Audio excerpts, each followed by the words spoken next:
Hello, my name is Jim Robb. I'm the president of the National Training and Simulation Association.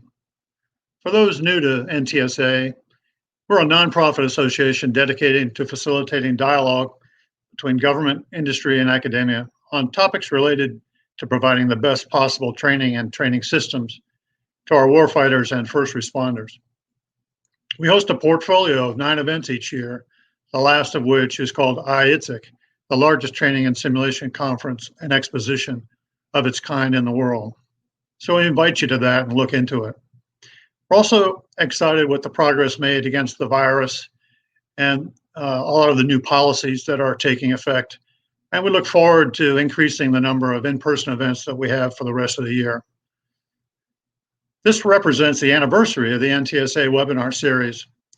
And while it was created to continue the dialogue during COVID, we see lasting value in these sessions and we plan to continue them. So last May, we convened the same group of folks, of leaders for discussion of the future of training and simulation, given that COVID was fairly new at that time. And they discussed their challenges. And so today, 1 year later, we're going to have this group update us on their progress with COVID and how it's affected them and how their perceptions and perspectives on how it will go into the future. Following the panel's opening remarks, we'll have questions and answers. So we have questions that you all have sent in advance that I will moderate, and we also have the opportunity for you to do live Q&A in the chat. Now, due to the limitations of time and respecting the fact that we have all these power hitters in the same room, I've guaranteed them we would not exceed an hour, so that'll be our hard stop. So let me now introduce our panel of all-stars. First, we've got Captain Tim Hill, who's the commanding officer of the Naval Air Warfare Center Training Systems Division and Naval Support Activity Orlando. He's a fleet carrier aviator by trade in the S-3 and the F-18, a test pilot school, graduate instructor, and had several combat tours. He's been at NOC-TSD since June of 2016 and in command since November of 2018. And he manages a portfolio of over $1.5 billion. Next on our list is Colonel Lou Lara. He's the Marine Corps Systems Command Program Manager, Training Systems. So it's also known as PM TRACIS. He's responsible for managing a workforce of over 150 personnel and the acquisition and sustainment of training systems used throughout the Marine Corps. He has deployed multiple times to the Pacific, Kuwait, Iraq in support of contingency operations. And prior to his selection as program manager, he has served as the deputy, and we welcome him. Next on the list is Colonel John Kurian, who's the senior material leader, chief of the Simulators Division, Agile Combat Support.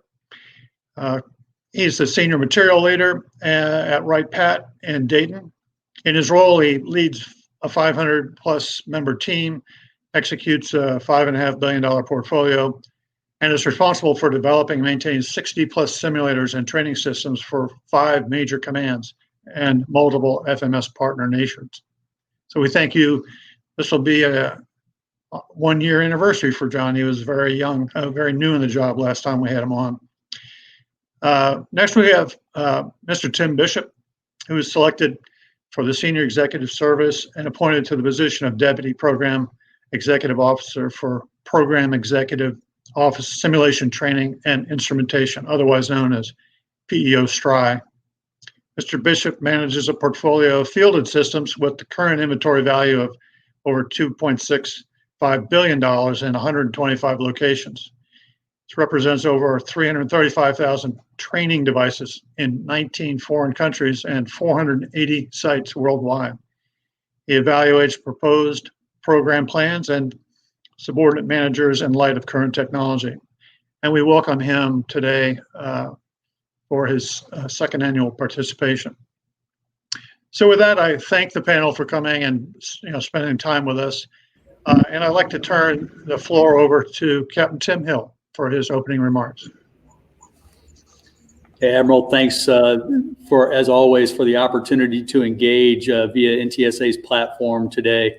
So I want to talk a couple of things to start off and kind of lead through some opening remarks, mostly both about our workforce and about fleet training and the trends that we're seeing there.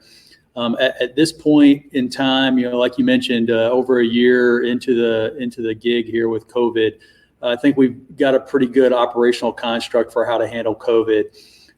Just like you mentioned with Tim Bishop's team there at STRI, we have a worldwide presence, a couple hundred sites, 3,200 people worldwide, and a bunch of, hundreds of devices around the world. And we found that there's a lot of differentiation with what we do in Orlando versus what we might do in Atsugi, Japan, or Iwakuni, or one of those other places. But at this point, we figured it out, and that's a good thing. We've had a lot of help with that, both from senior DoD channels as well as with our industry partners that are on here today with us, where we've worked through and we've had very minimal interruptions to fleet operations and very minimal interruptions and generally speaking, things that we could mitigate as it related to our development and our contracting efforts. All that said, there is no substitute for face-to-face interaction. And fortunately, we've been able to do that via this kind of a platform and such for a while. Certainly, those of us in Orlando together have had opportunities to get together and do things in a face-to-face manner when we've needed to.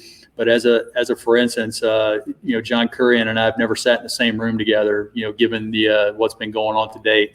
So I look forward to that change in here in about a month as we get, or a couple of weeks actually, as we get to TSAs coming up and have the opportunity to go face-to-face there for many of us anyway.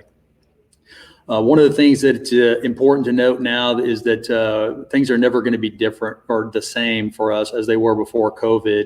NAVAIR, the Naval Aviation Systems Command, has coined it the new operating environment. I think we all have different things, that we call the new normal and such. But at the end of the day, we recognize that we're probably going to be a little more, shifted towards telework and or remote work, and use some of these tools that have come into play during COVID to make us better. By the same token, I think some of these tools that we've developed and have taken hold of out of necessity during COVID will make us more efficient in our acquisition programs and our fleet support efforts. Things like the government video system that we've been using for remote testing when we weren't able to travel. I think there's some opportunity to use that even if we can travel, to avoid travel and maybe get things done faster and cheaper in partnership with our industry partners. So that's a good dovetail over to fleet training. And I saw a lot of questions in the preload there about what's been happening out in the fleet for training and such. And I'll tell you, first and foremost, there haven't been any huge impacts to Navy fleet training. We've, as we typically do, we figured out how to get it done. As it relates to the contractual actions we do to support either the maintenance or the instructional services of our fleet trainers, we've worked together with our folks that are on site in any given location and our industry partners that are there with us in those locations to figure out the right thing for the type of training that occurs there. Everything that ranges from cockpit training for aviation to maintenance training for aircraft as well, to things like Battle Stations 21, where you're pushing hundreds of recruits through at a time. We figured out how to mitigate the COVID risk associated with that and move forward with the training that needed to happen. And, in fact, there was one of the questions I saw, talking about, a difference or any suspected difference in the fleet of the COVID class. And I'm happy to tell you, at least from what I've seen and talked to with my counterparts around the fleet, we don't have that problem in the Navy for the most part.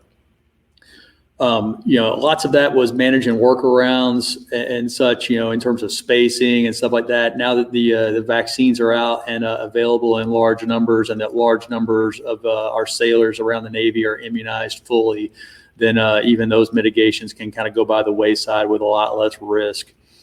We've seen some acceleration desired in some places, things like remote support via whether it was via remote means like this, like a platform such as this or Zoom or whatnot.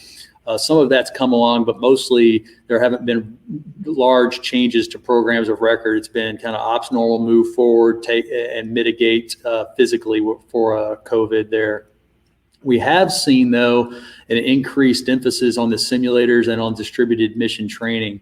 I think many folks have heard me tell the story of Air Wing 7 and how they came back from deployment in the middle of COVID after a very long extended deployment, and didn't have any airplanes or enough airplanes to really train the way they would want to in the air. And the ones they did have, they had to take extended time between sorties to clean out, sanitize just in case and such.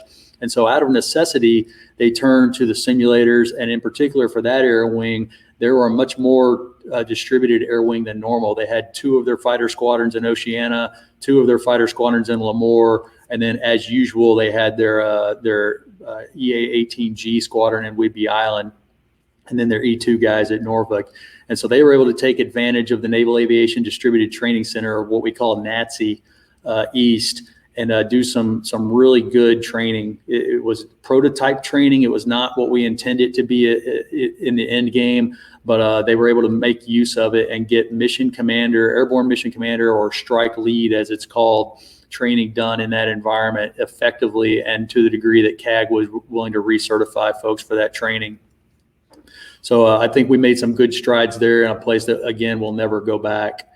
And then there was another question I saw in the preload that I'll just address for the Navy as well. They just asked, the question was something along the lines of, is there a difference in the balance of team versus individual training? And I'd tell you, for the Navy, no. We didn't alter anything and slew more towards individual training. We found a way to get the team training done that we needed because we value that training and understand that some of our worst days in the fleet have been as a result of team training that broke down. And so we needed to continue that. So we just found ways to do it. So in terms of lasting effects of COVID, I saw lots of questions in the pre-submitting ones about assumptions going forward. And frankly, I would tell you that the assumptions we have going forward, include that there will be some level of COVID around and about, and that we'll have to mitigate it. The vaccine has certainly made that a lot easier. We see ourselves in Orlando in my base commander role. We're getting very close to what we call health protection condition alpha, which is, more or less back to normal. At that point, we're rapidly approaching that. We have some other bases around the Navy that are getting there as well, even quicker than we are. And so there will be some level of mitigation, but I don't think that really impacts what we're looking at for the long term. We have found ways around. Certainly don't have a crystal ball in that regard, but that's at least the best guess that we have at this time. I think the running consensus that we see both across the Navy, and then as I talk to industry partners and even people outside of our industry vertical here in the Central Florida area, now that we can get out and do that, the consensus is that things won't ever be the same. Again, there are going to be things that we take that are the good things we learned, the ability to do, I hate using a phone now because I expect a video meeting with people, as an example. I think our workforce very much expects the flexibility and work hours and telework and that sort of thing that they've enjoyed through COVID. There's certainly some things, like I mentioned earlier, from a face-to-face culture and enculturation and training of our workforce that will mandate bringing some number of those folks back periodically and not having this 100% telework posture that we've been on for quite a while. But what you should hear out of that is I think we're going to keep the good, we're going to keep some of the tools, and then move back where it makes sense to do so to achieve the culture and the outcome for the warriors that we need to achieve. And prior to getting off the stage, I will take a second here publicly to thank all of our industry partners that are on board and online today, as well as those that weren't able to make it. We don't, I say it all the time, we don't deliver much product to the fleet on our own. We partner with you to do that. We partner with you to make our Navy's warriors lethal when they need to be and safe at all times and able to get back. And so I thank you sincerely for that. And I look forward to seeing you in a couple of weeks at TSIS. With that, I'll pass the mic back to Admiral Rob. Okay, thanks, Tim. I appreciate it. We thank you for your work at NOC-TSD for the last 4 years. Really has been superior. So let's go over to Colonel Lou Lara from PM Traces. Thank you. Hey, good morning, Admiral Rob and fellow Team Orlando members. It's good to be able to share the stage with you this morning. I have prepared a couple of slides to talk about what's going on in the Marine Corps right now, and kind of tie it into the perfect storm of COVID happening as we get a new commandant, and he issues his commandant planning guidance, and how that ties into what we're doing in the Marine Corps as it relates to force design. And then there's going to be a flow down on how that actually ties to what we're doing here at PM Traces. Like Octo, we experienced a lot of similar experiences in the outset of the pandemic. I would like to definitely tip my hat as Captain Hill, wearing his Naval Support Activity Commander hat. He's done a phenomenal. Him and his team has done a phenomenal job. Is making sure that we were all stepping out in the right direction as it relates to COVID and all the HP cons. So Octa, a great job on that. So as the pandemic initially kicked off, we looked at how's that going to affect our training. Obviously, all our Marine Expeditionary Force commanders want to be able to continue to train, pre-deployment training, recruit training. How's that going to affect recruiting?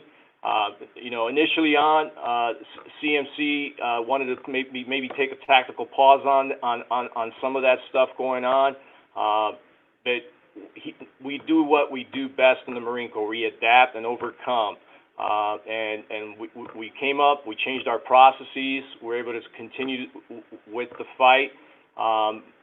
Change some of the things we're doing at the recruit depots as far as social distancing is concerned. Making sure we had deep cleaning for all our virtual training systems, modifying all our contracts to make sure that our industry partners had the necessary requirements to be able to get on board base. Everybody had become mission essential, so there was a lot of work on the front end that I think is going to stay on and continue on until we get past this HP Con Alpha. With that said, I would like to go ahead and not take up too much of the time and get into the slide deck. If I could have the next slide, please.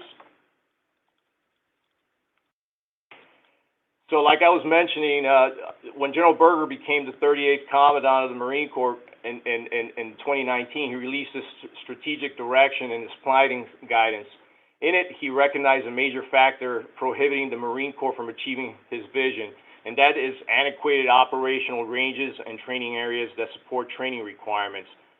New technologies and innovative approaches to sourcing solutions to meet the force's training needs are vital to closing this gap. Additionally, the Marine Corps must continue to improve and expand upon the capabilities and modernize its portfolio of virtual and constructive simulators. One example that combines the elements of improving and modernizing a legacy capability to expand upon the training opportunities afforded by our operational training environments. It's our current PM Traces program, Force on Force Training Systems Next, and also the development of the live virtual constructive training environment.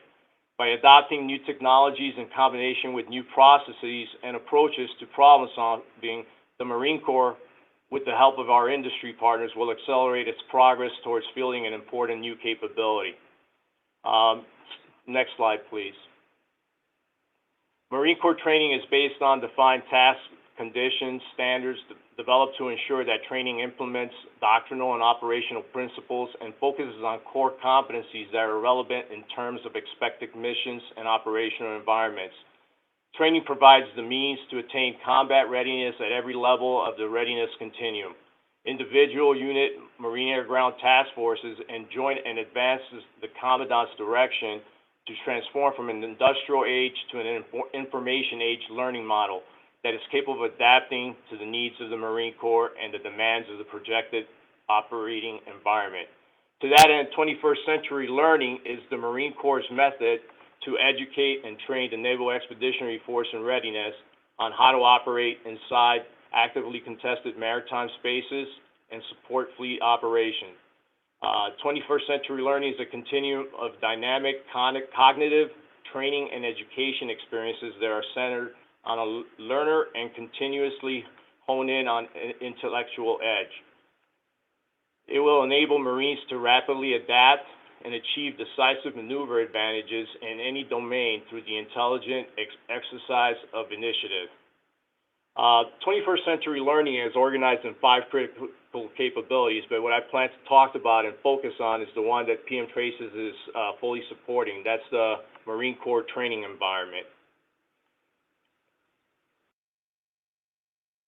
PM Traces will participate meaningfully in developing affordable and effective approaches to support training and education's command of the implementation of 21st century learning. Our main effort center on developing the systems, the infrastructure, the tools that will advance the capabilities defined in the McT concept. Next slide, please. So real quickly, I want to get you familiar with the Marine Corps Force Design 2030. And in this document, General Berger lays out actionable steps to make changes in force design that implement his planning guidance. Aligned to General Berger's top 5 focus areas, Marine Corps force design activities will shape force modernization to improve upon the Marine Corps status as the premier expeditionary force in readiness and preserve our ability to support the national defense strategy. Force design involves significant changes in the Marine Corps force structure. In many respects, this is transformational, underscoring the significance of security challenges that lie ahead is the need to rethink our approach to underwriting the nation's security. For example, the Marine Corps' decision to divest of tanks is a decision that induced an emotional response from many people, but it is imperative that we maximize every opportunity to develop and ready the force, not just an available force. Though tanks were a vital part of our mechanized capabilities, the Marine Corps must remain capable of meeting the demands of the rapidly evolving operating environment by preparing to execute current and emerging operational naval concepts. So what we're doing right now is we're divesting to be able to reinvest. It's a zero-sum game, and as we're divesting of major weapon system platforms, we're divesting also of those training systems to give us the ability to be able to go out and invest into new capabilities. Next slide, please. The Marine Corps training environment is an overarching concept to guide the iterative development and delivery of comprehensive training environment that supports planning, preparing, executing, and assessing training using the latest technology and learning methods. PM Traces fielding of the Live Virtual Constructive Training Environment, or LVCTE, in FY 2022 will provide the initial enterprise solution to meet this concept for training across the fleet. By capturing the rich data sets offered by simulators, instrumentation, and world-class learning leader feedback, the LVCTE will enable in-stride and summary after-action reviews that maximize learning outcomes. The same training data included in after-action reviews is provided to the total learning architecture, one of the 5 focus areas of 21st century learning, to ensure the McT capabilities and outcomes are included in learning plans and institutional analysis. Next slide, please. Lastly, I would like to introduce you to the product managers and the project management teams. We had some reorganization take place. For range training systems is led by Lieutenant Colonel John Moeller. Miss Elizabeth Shirley just got selected and promoted into her new position as the product manager for synthetic training systems. And Lieutenant Colonel Troy Peterson is the product manager of training systems, sustainment, and support services. They'll make themselves available if you guys have any further inquiries or specific questions regarding their portfolios. I look forward to your questions during the Q&A portion of this event. I'm also going to close with the next slide, which has our contact information in the event you want to do business with PM Traces. Thank you. At this point, I'll turn it over back to Admiral Robb. Hey, thanks, Lou. Appreciate it. I know there's a lot of churn in the Marine Corps in your area, so we'll look forward to further discussions about that. So I'd like now to turn it over to Colonel John Curian, who's up in Wright Pat. Over to you. I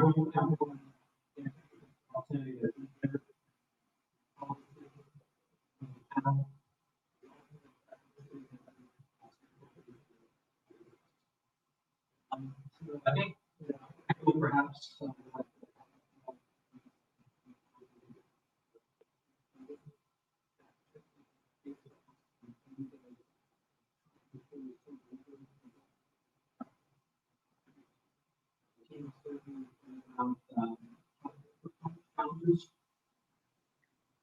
So John, we're not hearing you very well. Let me see if we get another comms check. Colonel Eric, could you go on mute for a second? I'm on mute. I muted Okay. the phone. Okay. Yeah, John, we're not hearing you very well. So why don't we go over to Tim Bishop and then we'll get, let's see if we can get some troubleshooting going on the other side. Okay. Oh, over to you, Tim. Hey, good morning, Admiral Rob. Good morning, all the folks out there online. It's great to be here today. It's also great to be here with my Team Orlando compadres here. We've really, I think, locked arms here over the past 14 months. We've had a great Team Orlando for as far back as I can remember, but I think the last year or so has really brought us together even closer in trying to ensure that we battle pandemic issues and make sure that we're consistent across the board. And I think our communication has done nothing but improve. And I think our Team Orlando 2.0 is definitely going to set some new standards as we move forward.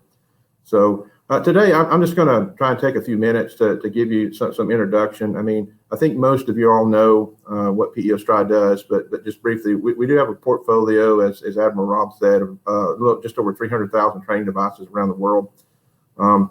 We're in 65 countries with our FMS case support, and we do across multiple ACC organizations, Army Contract Command organizations, roughly about $3 billion a year in business. One of those major programs is our Army TADS maintenance program, ATMP, that is the contract many of you are partnered with, our prime own, and where we support all of those training programs around the United States Army. Again, as most of you know, the training devices don't go through an LCMC at AMC. Under Army Regulation 350, we support those here at PEO Stride under our TADS program. And even during the COVID environment, we've done extremely well. I want to echo, what Lou and Okta have both said. I got a telephone call. Just this has kind of set the stage for the pandemic from an ASAult perspective. I received a direct telephone call from Dr. Jetty, who was the Army Acquisition Executive at the time. And it was a very short telephone conversation. It went something like this. It says, Tim, COVID is not an excuse. Mitigation should be your strategy. And that was pretty much the conversation. And then he went on to say that if I needed a bottle of hand sanitizer, he had 2 on his desk and he'd send me one. So Dr. Jetty was really focused on ensuring that we didn't drop the capabilities to support our soldiers. Here at PEO Stride, we really are now tasked with 2 things, right? Army readiness and modernization. Given that we have one of the Army modernization programs in synthetic training environment, we're trying to figure out how to balance and taking our legacy platforms out of the field and moving forward with our synthetic training environment capabilities across the board. I think both DoD and the Army are really helping us in these areas. I know many of you are tracking the changes into the adaptive acquisition framework. I think most of you have seen the software acquisition pathway. We have a lot of programs moving into that, and I think that does emphasize where cybersecurity is actually, taking a front seat and being baked into our capabilities as we move forward. Also, there's a lot of Department of Defense directives out there that are outlining, changes across the acquisition culture. And I'm just going to list just a few of those to give you kind of the intent of the change in the climate from an ASALT perspective. First is simplify policy. The first thing Dr. Jady did when he came in was look at all the SOPs. There were roughly, no kidding, about 100 and I think it was 107 policies that PEO STRI had across the board. When Dr. Jady came in, all of those but about 40 were eliminated. So again, trying to give, going back and empowering program managers, tailoring the acquisition approaches, conducting data driven analysis. You know, our former AE and our new acting AE is very proactive in ensuring that we're doing data driven analysis for our systems and actually our reporting on our capabilities, contracts, and so on and so forth.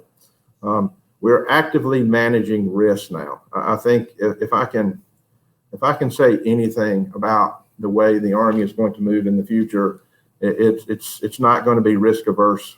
We're going to actively manage risk, understand what those risks are, and make decisions, the best decisions we can with the information we have to get modernized capability to the soldier and to ensure readiness is maintained across our. Well, I can't hear him now.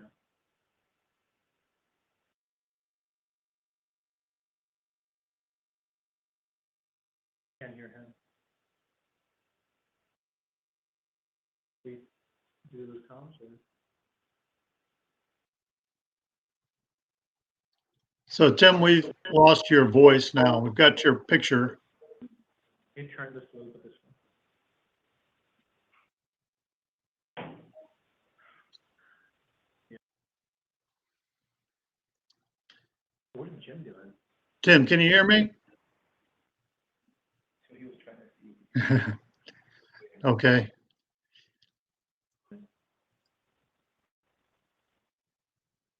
So we've lost Mr. Bishop. We lost your voice, Tim. Okay, so we'll work on that and we'll try Colonel Curran again, hopefully. Can you hear me any better now? It's just a little bit better. Just, you know.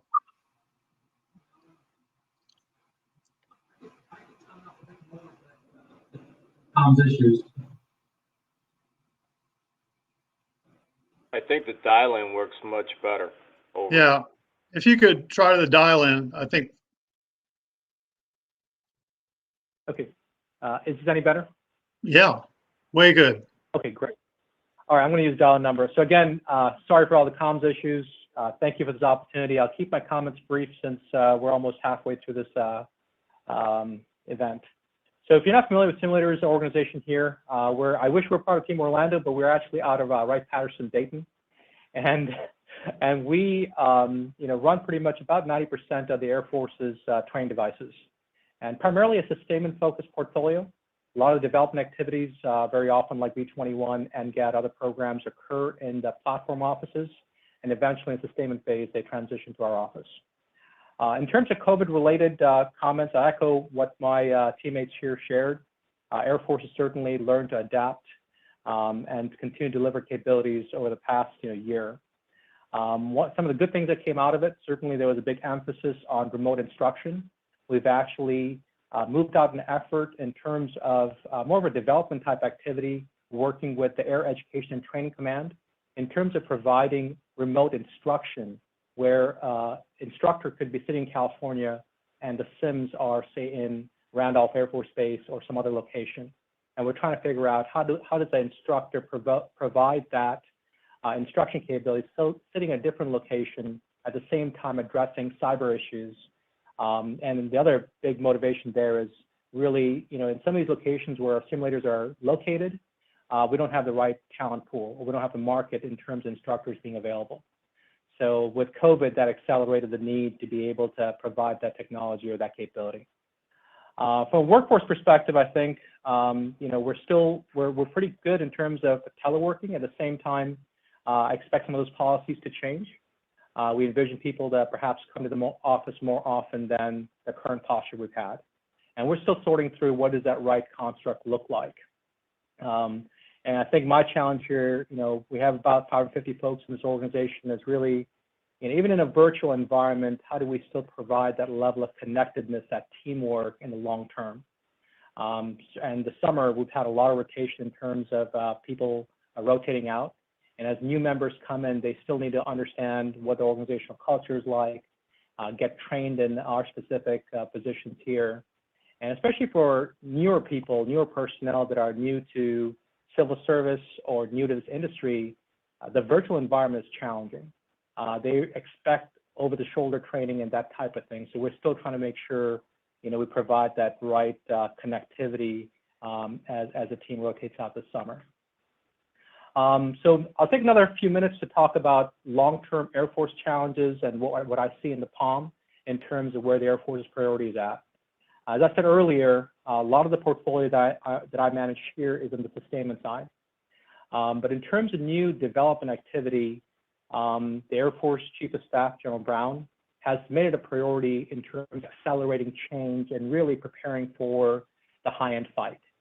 And so a lot of our focus, if you look at the 23 POM, is really focused on how do we make sure we provide the right training environment for 5th gen, 6th gen platforms.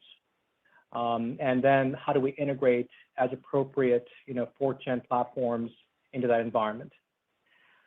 So, I think if I were to describe where's the trend in terms of where's training environment moving, it's really towards high fidelity type training capability, and then at the same time, really low latency as well.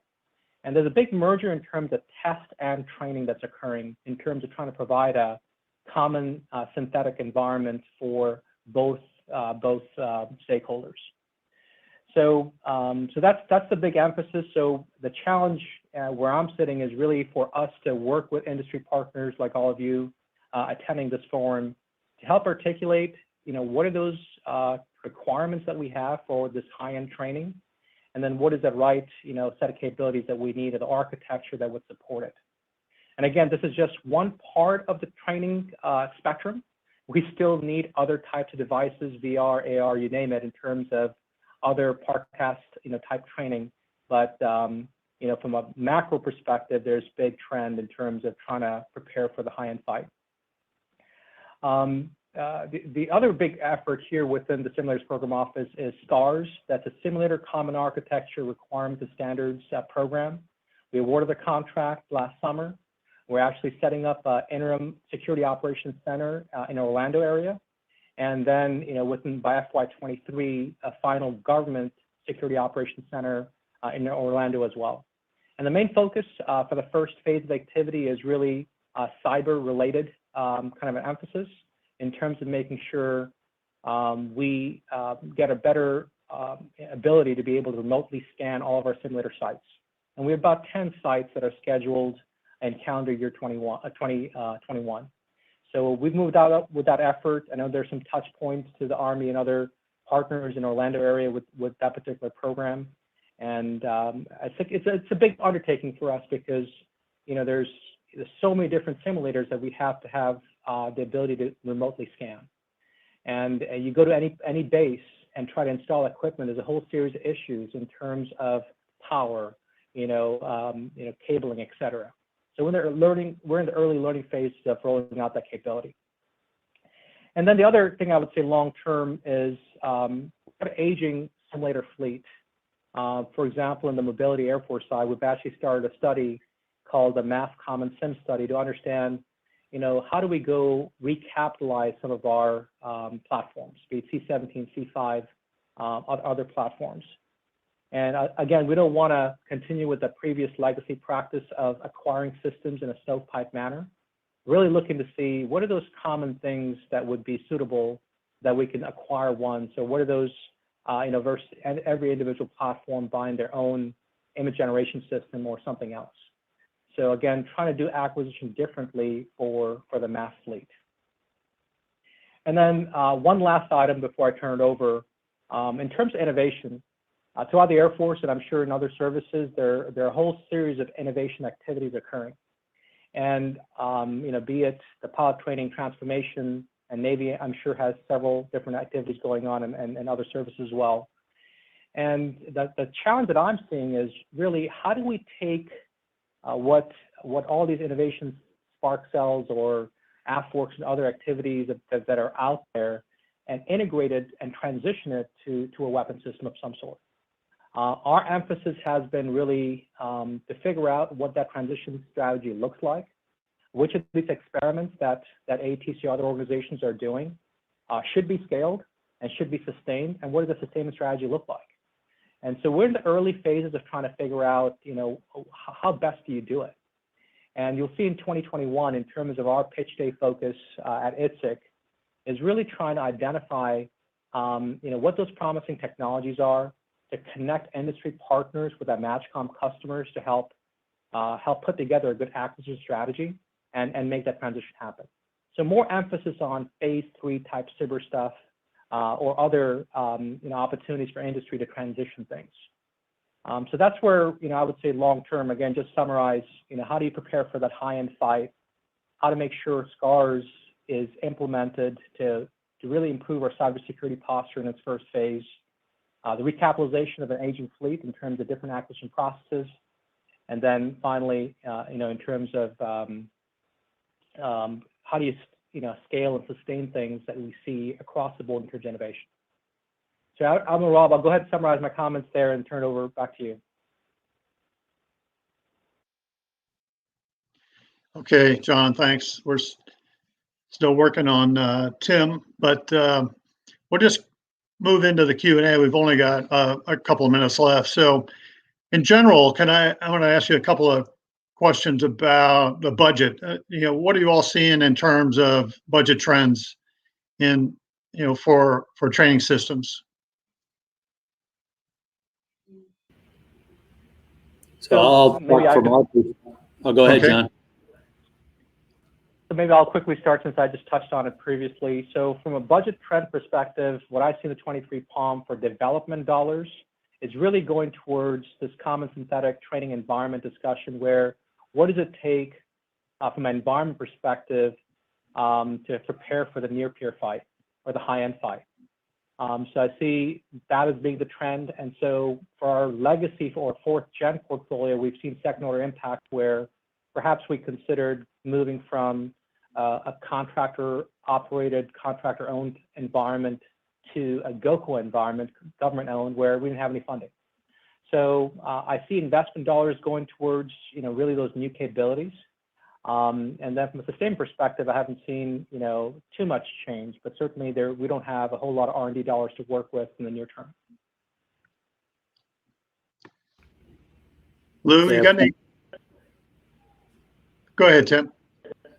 Yeah, from our perspective, same as what John mentioned, we're seeing a laser focus on preparation for the high-end fight.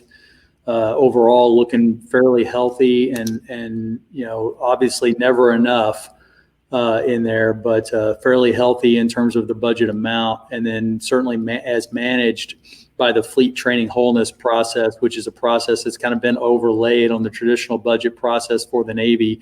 Really looking at trying to make sure we get end-to-end capability out there, in particular with realizing the vision for live, virtual, and constructive training, which is a key component for the high-end fight. Over. Okay, Lou, you got anything? Yeah, from our perspective on the Marine Corps side, as we're doing force design, that's driving modernization across weapon system platforms throughout the Marine Corps. So that's the priority of effort from a budget perspective. But there are critical training programs like Force on Force and LVC-TE that tie into that in order to prepare us for the next fight. So those are adequately funded programs, and from our perspective, that's the priority for us down here at PM Traces. Over. Okay, so I heard Lou talk about 21st century learning. Tim Hill, can you give us a little update on Sailor 2025? Sure. So for Sailor 2025, things continue to move along. We're funded at the level we were expected to be funded. We are delivering product to the fleet on that, and it's being met with praise from the fleet sailors that are getting it. The interesting thing, so I think if you asked 5 people what their vision for Sailor 2025 is, you'd probably get 5 different answers, and one of them would be right in there in terms of what it is and what it is not. So there's a lot of we do a lot of myth busting out there in terms of what it is and what it's not. What we're learning, I think, over time is that the process that we put in place, or strategy we put in place up front, to try to start with a session training and then move from a session training out to apprentice and journeyman level training and expert level training, that might not be the best way to go after this. That maybe whole threads, because a whole thread is what really gets you to readiness improvements as well, and there's a linkage there. And so there's a lot of discussion inside of the Navy leadership channels right now on whether we're going after it the right way or not. But at the end of the day, we are executing the strategy as it exists, and it's doing well out in the fleet as it's getting there. Okay, great. And I know it's an important effort. Tim Bishop, can you hear me now? Yes, sir. I can hear you. Can you hear me? Well, I'm sorry that we lost your voice on that, but do you have any comments you want to make? I mean, we missed most of it except for the first part. No. I'll use the same line most people use. I was great in the comments I have now, and now my thoughts are not coming back to me. But no, I mean, I think my partners here have done a great job, and kind of outlined where we are. And from a Strive perspective, I think y'all caught the front end piece of that. I think it'd be more important, sir, if I can answer questions, if folks have questions for that, I'll be glad to answer those over. Yeah. Do you have any thoughts about future budgets for the Army in terms of trends or training system? I'm not sure what my teammates think here, but I know, the fact that FY22 was opened back up again, caused quite a stir for us and in the planning perspective, because it's kind of put everything on hold. I think most of the dollars for FY22, we were told we were going to lose, somewhere in the 8 to 10% range across the board with our dollars. Most of those dollars have been restored, but I think the trend with regard to the future is going to be, our budgets are going to be less, right? We're going to have to learn, and this is not the first time we've been in this situation. I've been around for a long time, and doing less with more is something that we all have to deal with. But I think in this instance, we may have, because of the Army is in such a transition to get to modernization, we're going to be probably putting more pressure on ourselves than even DOD does, in that taking a hard look at those programs that we can ensure modernization continues to get the resources it needs. So we are going to see budgets go down. I don't think there's any doubt in that. And then I think we're going to have our own internal pressures, because we have goals we're trying to meet with modernization that's going to require hard decisions to be made for the Army. Over. Okay, thanks. I do have one specific question for you, Tim, in the chat. Yep. The question is PEO STRI or ACC Orlando involved with simulator efforts for the future vertical lift platform programs? Yeah, so if most of you, we're blessed to have a cross-functional team here located with us for synthetic training environment. Our aviation platforms, as an example, reconfigurable virtual collective training, or aviation, is a partnership with AFC, right? So the aviation folks up in Huntsville, they are actually helping, or if not, providing the actual software, OFP, from the aircraft. So we have a great partnership with the folks up in Huntsville and PEO Aviation to ensure that we have concurrency on our platforms from a software perspective and a capability perspective. Now, to get specifically to future vertical lift platforms, FAR and FLRAA, the STCFT is also required by AFC to review every modernization program. Every statement of work cycles through Orlando to the CFT to ensure training is addressed from our perspective and how we're going to field synthetic training environment, to ensure that those requirements are embedded in every modernization program, not just the aviation, also ground combat, networks, you name it. all comes through here to ensure we have that consistency across the board. So I think the answer to that is a definite yes, because I think if you really have to consider point of need down the road, that's embedded training capability into the platforms, where our software capability simply gives us the ability to, in cantonment, have our tankers use their actual equipment running off of generators in a simulated environment right there, to get more after what the definition of point of need is down the road. So full on yes, sir. Over. Okay, thanks. For the whole panel, I'd say in the question section, I've got about 10 of them that have to do with AR, VR, XR. So, could we go around the room and see what you all think the vision for some of those technologies are? There's certainly a lot of money being spent on it. I know there was a big Microsoft contract for, many billions of dollars for headsets and stuff. So, Tim Hill, could you start and give us a little sense of the Navy's perspective on this? Sure. We're starting to dip our toes into the water. John mentioned pilot training next, and we have naval aviation training next, which is drafting behind what our friends in the Air Force started up there, and such. And that relies heavily on virtual reality. And we continue to work with our industry partners to improve the fidelity there, so you can do more of that kind of stuff, particularly as it relates towards some of the frontline aircraft. As well, that potentially need higher fidelity. So we continue to grow into that. We've deployed and fielded some stuff with the P8 maintenance training work there in virtual reality.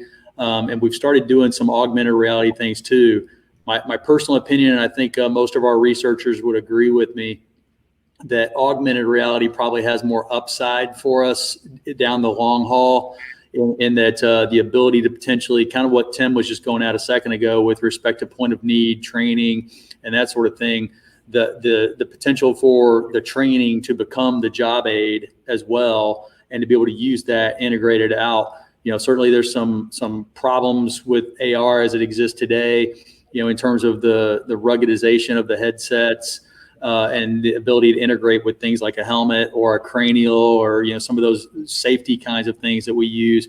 Certainly the brightness issue with the ability to use that in outdoor events, but a lot of that's starting to get conquered by a lot of the innovators and our industry partners out there. So we see a pretty bright future for it, no pun intended. Over. Okay, thanks. John Kurian, do you have any thoughts about that?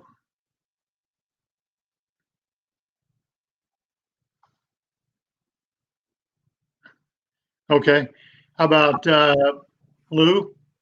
Do you have what's the future of AR, VR in the Marine Corps? Yeah, definitely. Immersive training based on AR, VR, XR is key to the next generation of training systems, providing the right level of fidelity to make the most effective training system at the point of need. For example, our range training systems team is working in conjunction with the Army to find a way to augment the live training environment with an extended reality capability to develop solutions for force-on-force training gaps. Our synthetic training systems team is working toward expeditionary supporting arms virtual trainers, so that we can take that JTAC training out on the ships with us, wherever we are on the globe. Future integrated training environment, the FIGHT, the JTAC virtual trainer, JVT, those are ONR, SNT, TTAs that are transitioning down to the program office as prototypes, but they're the next generation of fully immersive virtual reality for JTAC, procedural training and simulation, enabling instructor-led JTAC scenario simulation at low cost and a scalable, accessible tool that can be used anywhere in the world. Additionally, we're also looking at doing maintenance tools for operations and training. Marine maintainers often lack access to modern training capabilities that provide up-to-date knowledge and expertise to successfully maintain systems. This will give them that augmented reality where they can actually look at technical manuals, et cetera, while they're actually working on a parts trainer. So we're looking at implementing it as much as possible. I think we still need to address some of the constraints, specifically on the operational forces, the weight, the heat production, just the integration from a human performance perspective, that's something that we'd be looking at from our perspective. Over. Okay. Tim Bishop, do you have any thoughts about AR/VR in the Army? I know you guys are investing. Yes, sir. No, I think just as Okta and Lou said here, for us, the AR/VR is going to be a centerpiece of the capabilities that we provide. IVAS, the integrated virtual augmentation system, with our soldier immersive virtual training capability that's tied to that, it utilizes both AR and VR. And as Lou just mentioned, we've got a lot of indirect capability that we just looked at from a live training system that we're going to do demonstrations on out at Fort Hood. We've got a test bed that's being stood up out at Fort Hood for that uses augmented reality to give us indications of mortar impacts, those kind of things on the battlefield. Lou does bring up a good point, though. There are still some human factor issues that we continue to have to work with, but right now, our IVAS SIVT is focused on what we call Battle Drill 6 and AAR. That's indoor capability. When you get to 1, 3, 4, and 5, I think, which is the next sets of priority, which is outdoor, we believe we're marching forward to that, but we're still some technology development away from getting there, but a lot of great progress is being made, and you'll see that integrated in as soon as possible into the force structure to take advantage of those across the board. Over. Okay. Well, we're running out of time, and I apologize for the technical issues. Actually, it's not that uncommon. It's high adventure. It's one of the things where when we get back in person, we won't be able to simulate this. But I'd like to ask you all one question. The industry has been asking me a lot about frustration about coming to see you, or having a phone call or a discussion. In other words, COVID has sort of cut off a lot of what they perceive to be their ability to contact. So do you see any differences post-COVID, or are we going to go back to they come and see you at the office, or are you setting up different processes for reaching and discussing things with industry? Tim Hill? Yeah, I think from our perspective, we've tried to make ourselves as available as we can, whether it's phone or whether we've made heavy use of our commercial virtual environment, which is the Microsoft Teams version that we had, that all of us had throughout the pandemic, and we're going to transition that to a newer one. So we see that as a cornerstone of going forward. But by the same token, since I guess December for my team, we've been taking industry visits into the building on a case by case, subject to the comfort level of the people that were going to be part of the meeting. I know from our front office standpoint, we've been pretty aggressive with it. And have been taking those as they've been requested. So, and I think that's true of most of our program directors. So I think, kind of like I mentioned earlier on, it's going to be a mix going forward. I don't see a different process. I just see that we've got another tool now, so it doesn't have to be a travel thing to occur to have a face-to-face meeting any longer. Over. Okay. Tim Bishop? No, yeah, I agree with Okta. I think the toolkits we have now with distributed connection is actually just another avenue that will expand our ability to interface. We have seen some challenges with regard to folks making sure they meet the requirements, but we're going to be in person at TSIS. I think we just as Okta said, we're taking visitors in the facility. And I hesitate to say this because, but I want to make sure everybody understands. I try and take at least 2 or 3 industry engagements a week, as my job, and my job is DPEO. So it's just truly about that. If you go onto the website, there's one touch phone call. You're supposed to be able to get in person on every PM website. There's a button at the top where you push it, where it gives you a number where a person is supposed to answer the phone. So I think our PMs, I am speaking for our PMs, since in some cases they do report to me. that they're going to be taking your phone calls and they're going to be taking your meetings. I mean, our engagement with industry is critical, whether that be via face-to-face or virtually or just a simple phone call. We want to hear from you, and we want to understand what you're doing and how we can help. Over. Lou, you guys open for business? Yes. From my perspective, ditto on both what Octa and Mr. Bishop both said. To me, industry engagement is constant and continuous. We've done the hybrid CVR teams. I've taken some face-to-face meetings here when the environment was conducive. Look forward, but I think going forward, it's going to be continue of a hybrid until we start getting some more numbers down. Yeah. Okay. Well, with that, I want to thank you for your time, and we'll go to a wrap up here. It's it was an outstanding panel in terms, from the content. I apologize about the technical issues that seems to be something that plagues us, but I do appreciate all the comments you made about coming to TSIS in person, and I think that's a big deal. All four services will be represented, and so that'll be our first attempt to get back and forth. So I think there's about 400 and some folks who are already registered in person. I also think that we're looking very good in terms of getting on board with moving forward with ITSEC.